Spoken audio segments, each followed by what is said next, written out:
Pemirsa, penggerebekan 5 tersangka kurir narkoba oleh Direktorat Narkoba Polda Sumsel diringkus saat melintas di kota Lubuk Linggau. 2 kendaraan diamankan beserta 3 kg sabu asal Aceh. Sabu akan dikirim ke Jakarta dan daerah Curup, Kota Bengkulu.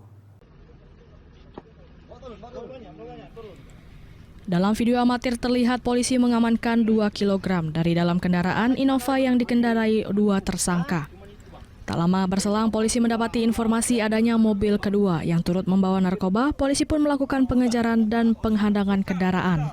Dalam kendaraan yang kedua didapati sabu seberat 1 kg lebih. Sabu disembunyikan dalam bodi kendaraan di bagian kanan belakang. Penggerebekan terjadi di Jalan Ahmad Yani di depan SPBU Kecamatan Lubuk Linggau Utara, Sumatera Selatan. Polisi mendapati informasi adanya kendaraan berwarna hitam bernopol BL1387LY diketahui menyembunyikan sabu di bawah jok kendaraan yang datang dari Aceh mengarah ke kota Lubuk Linggau. Tim Sus Narkoba Polda Sumatera Selatan yang mengetahui kendaraan sudah melintas kota Sarolangun menghubungi Polres Lubuk Linggau untuk melakukan penghadangan.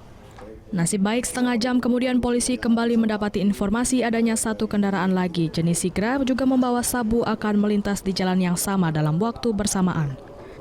Total 5 tersangka kurir narkoba ditangkap yakni Mirza dan Farhan, serta Rama, Mursalin, dan Selvian.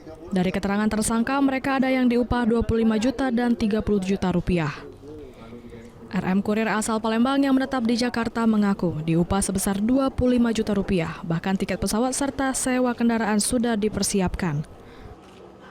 Sampai di Sarolangun, ya, kita melakukan Bali, kemudian kita melakukan pengejaran, tidak sempat juga, hanya kita tetap minta bantuan Polres Lubuk Linggau untuk melakukan penghadangan, ya, kita lakukan penangkapan di Megang lagi. Jadi total ada berapa barang bukti? Semua ada 3 kilo. Jadi semuanya dari Aceh berarti Bang? Dari Aceh. Polisi saat ini melakukan pengejaran terhadap pemilik barang narkoba tersebut. Dari Palembang, Firdaus, iNews melaporkan.